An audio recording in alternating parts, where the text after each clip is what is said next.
everybody. Welcome to Track Talk again. We've done this every once in a while. I got Ronnie Humphrey joining me. Ronnie, it seems like, I'm going to be brutally honest with folks. I come up with the idea of Track Talk probably 3-4 years ago, and we do Track Talk for a period of time. I think both of our lives get going and get super busy, and then it's like we still watch races, but at the same time, you know, it's like we got other things going on in our life. Yeah, life gets in the way sometimes. Yeah, that's the way it is. Yeah. So what we're going to do this year, and we're going to start this off. We're going to try to see it all the way through, and here's why. Track Talk, in my opinion, is going to be about what's going on in the world of NASCAR, but other racing series also. Who knows? We could talk about F1 at some point. I don't know if it's going to happen or not. Our local tracks as well. And doing things there. But before we get going and talking about all that, you yourself, we're here in your race shop. Do you still, build cars for people, or do you still do all that? Yeah, as a matter of fact, we just finished that 41 car. It's going to Richmond, Virginia, and we've got one outside if they go to the body shop. And I just finished this Craftsman truck. So, yeah, we're still in it pretty deep. Now, you were in the tire business. Yeah, sold that, thank goodness. You sold the tire business. Now, speaking of tires, I mean, when I say your tire business, you had the types of tires that you would go around to, would it be dirt tracks or other tracks or what? Yeah, we took the asphalt pull-offs from the East Coast and brought them here, and then we actually grooved them and turned them into dirt track tires and sold them really about 5 or 6 different states here in the South. And you as well, at one point in time, you were somebody that worked for and sold a product called ProGlow. Yeah. Now, there was some change overall with the business and all, but though, just basically to sum this up, you now own the ProGlow business. Yeah, after selling the tire business, the ProGlow brand came up, which is actually the product we made at the company I just retired from, and they were just going to do some other things, and I said, hey, I want to buy the line of products, so I bought it. So that's replacing the tire business now. That's what's funny is that it's like, okay, wait, dude, I thought you retired, and now you're doing that. And for people that aren't familiar with, before we get started here, what is ProGlow? ProGlow is it's a cleaner. It was designed strictly for the racing community, but it works on ATVs, side-by-sides, a degreaser and a wash, 2 different products. But now we got a lot of people buying it for household chores as well. Okay. Maybe later on at some point in time in one of our podcasts, we'll demonstrate something on something just so people can see. But we got a new season ahead of us. Yeah. A lot, I guess, is it safe to say a handful or a lot of different changes have went on, and we're going to talk about the biggest one going on into this season as well. And I know, by the way, too, back behind us, we ended up having what I think they wanted to name it a new name for their stadium, not the Bowman Gray, but I heard them yesterday. Larry McReynolds on their radio show wanted to call it the Snowman Gray. The Snowman Gray, right? Yeah, I heard that too. 8 to 11 inches of snow there, and then even whenever they did the clash there just the other day, they had sleet. But it was Ryan Preece came out and won the thing there. But now we're looking ahead. That was a non-points race. But now we're going to Daytona. And one of the cool things, too, Ronnie, we're going to be doing this year, and I'm really super pumped about this. There's a young lady who's from Houghton, Louisiana. She now works in NASCAR, and so it's been so helpful. And we're going to get our chance to actually talk this year to different people from NASCAR. That's awesome. It's very awesome. So our first ones, we had to pre-record some of these things here. So Daytona 500 coming up. Frank Kelleher. Yeah. Frank, by the way, is the president of Daytona International Speedway. And I had a chance to talk to Frank and all, and we're going to talk about their comments and everything. But that's where we're going to start things off this week.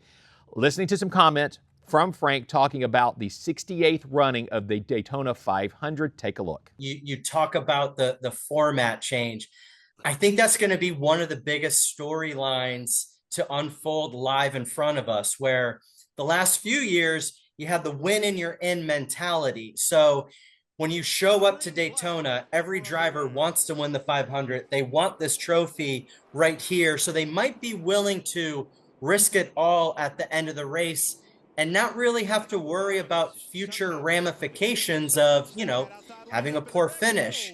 However, with the chase format now, you are not going to want to leave Daytona in a massive points deficit. That was Frank there talking. I think one of the biggest things he alluded to right there. We're not doing playoffs anymore. Nope. We're doing the chase format now. And how much do you think that's going to change things? Oh, it changes dramatically. The way you approach each individual race and your strategy for each race, I love it. Yeah, I love it. Yeah, it's going to be very interesting, though. What do you think a driver is going to do when they go into Daytona 500? Because it used to be win and you're in. Right. It's not that anymore. You got to look at points. You have to look, golf, you have to look at the long game, play the long game. You have to look at the end of the season. I think, we was talking earlier, I think you can maybe have a throwaway here early in the season, but it's going to get to the point where you got to get the points. And you got to look. You got to look at the end of the season. So if people aren't familiar with this here, so basically, they're still going to have stage racing, still going to have that. But whenever you get to the chase, you will have your drivers that'll be picked. I guess is 16 still, I believe that it is, and it's for 10 races. You have 10 races. There's no elimination though. You could be in it all the way until the end. Now, I'm hoping that works for them and we don't have that one person throughout the season that blows everybody out of the water and we get to the final race and we pretty much know who it's going to be. No, but the thing is, this rewards consistency, and I think the whole time some people are aggravated with the playoff system the way we had in the elimination series. It was really kind of unfair, I think, in some situations. If you could actually not run that good but luck up and win a race and end up being the overall champion. Okay, I got a question about one driver in particular, somebody that's really good on road courses. We haven't interviewed that person yet, but I want to go to this one here. Take a listen to Frank, who brought up in the interview something else about, you know what, there are 5 outstanding champions, former champions, that are out there that haven't won this. Take a look. You've got Larson, Blaney, Elliott, Keselowski, and Kyle Busch. When you look at the success that Connor Zilisch had last year, and now Connor getting into his rookie year, he just finished second in the Rolex 24 in the top GTP class. I mean, you want to talk wheelman. I think Connor Zilisch is one to keep an eye on. And I mean, you know, we have to talk about William Byron. I mean, he's our back-to-back winner. Any of those jump out to you that you would say, I could pick any of them as a favorite, but it's Daytona. Daytona, it is so unpredictable, mainly due to the close racing. You're going to have the big one at some point, and it's a matter of survival. Some guys like to run in the back, some guys like to run in the front. I think one driver said it best. You know, if you stay in the top 2 or 3, you have a chance to stay out of trouble. But or you ride in the back, but it's very unpredictable what's going to happen. Well, you bring that up. Let's talk about that right now. You're referencing as somebody else who we had a chance to interview and to sit down with. We're talking about Michael McDowell, a former Daytona 500 winner. And so I asked him that question, is that what about your strategy going into the race? Anything different or not? Here's what he said. There's a lot of different strategies. I think the strategy to win is you got to be up front, and you got to be up front pretty much all day and all night. That's the win. Now, there's plenty of guys that, you know, will ride around in the back and they'll get a top 5 or a top 10 out of it. But, you know, that's not really the strategy or the goal. The goal is to go there and put yourself in position to win. If you can stay in the top 3, I feel like you have a high probability of missing the wreck. But anytime you're in that 5th to 12th range, you're in it or close to it. So, yeah, you know, for me, it's just more of try to be up front, race up front. But at the same time, if you have a bad pit stop, you get, you know, shuffled out, which is easy to happen in Daytona. You know, you just one wrong move or you get pushed out of line and you're all the way back in 25th. Then that's the time you got to kind of regroup and decide, hey, am I going to get back to the front or am I going to crash trying to get back to the front? So the strategy from the driver's standpoint changes throughout the race depending on where you're at. So basically what he's trying to say is, we always talk about the big one at Daytona or Talladega. He's saying if he can stay up in the very front in the top 5, Mike could avoid the big one there. If you're in the back, you're going to have a tough time being able to come forward, even though you know as well as me, you can get to the final lap or 2 and you could be in 15th place and still pull off the win. Yeah, the aerodynamics right now on the cars and the horsepower level, and I tell you, the lack of cheating, believe it or not, is huge. The cars are so equal, it is hard to move through the pack. So if you are in the back, and you know, we saw Earnhardt at Talladega that one time come through past 17 cars to win Talladega. It's hard to do that nowadays. It is just hard. Well, I think though too, so many teams nowadays, this is just my belief, and I brought it up to one of the people I was interviewing, is that it seems like to me that in this day and age, the past year or 2, the teams in a way are more balanced, equal, and we're seeing more of the teams from what's not the dominant teams like the Hendrick or the Gibbs. Now we're seeing those like the Trackhouse and the Spire teams that are really stepping up to the plate, among others. NASCAR just pulled that in and made everything a lot leveler playing field now, and that's what you're seeing results. It makes people who did not have the big funding, they actually go out and can win a race. So now it's like, what strategy do these race teams, such as Michael McDowell, such as Ricky Stenhouse Jr., a one-car team. The question of it is, what strategies are they going to take into their races and how they are? So take a listen to this here. We're going to play back-to-back for you right now. Michael McDowell asking him about thinking about points and overall with the situation, but then also asking Ricky as well, is it going to go and change his strategy? We're a small team. We're doing everything that we can. So right now, it doesn't really change. I do like the change that NASCAR has made, even though we've benefited from, the win and you're in. But, I think for us, I think it's a good change. I think that it will change our mindset. I mean, you're still going to do everything you can to win the race, but I don't think every race is going to be such do or die like it's always been for us. And so I feel like it will change our mindset a little bit. But the hope is that you have speed. And if you have speed, you're going to score stage points. So we hear basically from two different guys. Michael McDowell coming from Spire. That's a 3-car team that features Carson Hocevar, who just signed a new contract. Yeah, a long contract extension. Now, Carson's known sometimes for ruffling a few feathers on the track. I hate to say this, he's my new. I know. He's my new guy. But no, you have to have that in sports. Exactly. In entertainment like wrestling. You have to have, and I'm not going to call him a heel at all. I don't call any. Well, I take it back. Sometimes I might call certain race car drivers heels. But, I mean, a lot of faces there. But you have to have that. So he just has one, and I guess their announcement was signed it into the next decade. Right. So saw that. But he also has Daniel Suarez, who also is a good driver, but he's also known sometimes to ruffle a few feathers as well. I think Michael McDowell's the one that's going to be like, he's usually the one that's not like that. I'm a big Hendrick fan. I've always liked the Chevrolets, of course, and I'm a big Larson fan. But Carson Hocevar, I tell you, I saw a special on him that they had done on, I think, FS1. And I got to learn a little bit of his background, and he's a little rough, but he's a competitor. That's right. Yep. If you talk to some of the people, some of the old timers, Larry McReynolds and these guys, they've got their eye on him and say he has the ability and the talent to be a real superstar. There's a lot of guys like that, but he just has. Look at what he's accomplished already in a short, relative amount of time, right? And he's just so close to that first win. Do we have to find also the balance sometimes between good racing versus a good story versus good drama? Because look, this is just my take on things, and I try to look at it from different perspectives. We have old school, which I put you more on the old school, not saying anything about your age. But since you've worked in NASCAR though, and you've been through a lot of that, versus not saying me new school, but I'm a newer fan.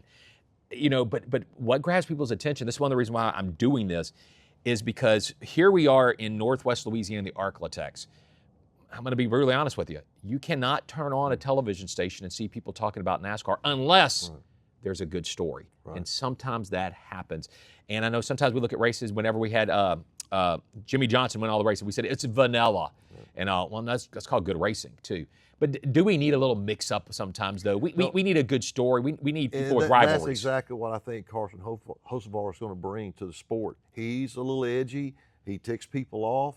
And I'm not going to say there's only going to be one Dale Earnhardt, but he has that type of personality. He's like, hey, you take it this way I am. And I think the sport, like you say, that brings attention to the sport. Whether it's good or bad, it brings attention, and that's what you need to make the sport successful. It needs attention. It doesn't matter if it's NFL, NBA, whatever. Bad publicity sometimes is good publicity. Yeah, it can be. Let's go and take a look right now. Just 2 final comments. One again from Michael McDowell, talking about the mindset, but then also talking about really the mindset also from Ricky Stenhouse Jr. Us going into 2026, I would say our mindset hasn't changed. Yes, we want to win the Daytona 500, but we know that that's not going to just automatically put us in the chase or the postseason. So for us, we'll continue to try and get more consistent.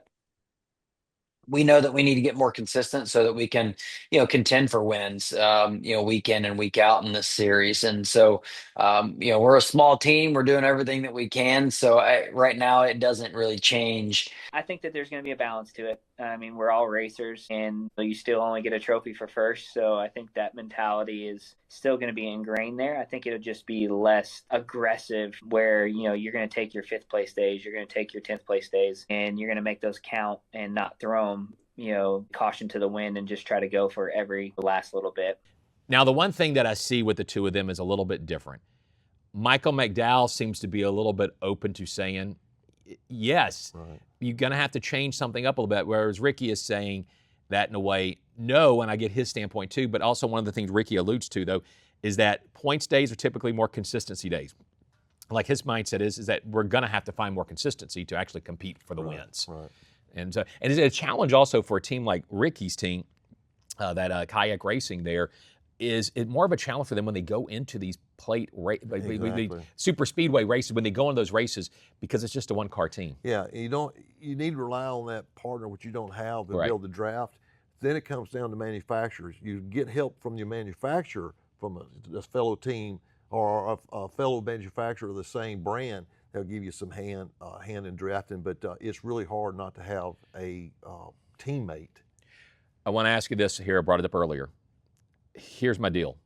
I want to get an interview with him so bad, and maybe we can make it work. SVG. Oh, God. I love watching that guy race. He is a driver. I love watching, but he is just, I mean, hopefully he will change up, but I mean, I don't mean this in any disrespect, whatever. A one-dimensional driver because of his background, but how many, was it 5 or 6 road course wins last year? He has shown, the other night in the Busch Clash, he got there and passed on the bottom in wet weather, and his car wasn't that good, on a wet track surface, I should say. The guy can drive. I started doing road races back a couple of years ago with doing the track day with my cars.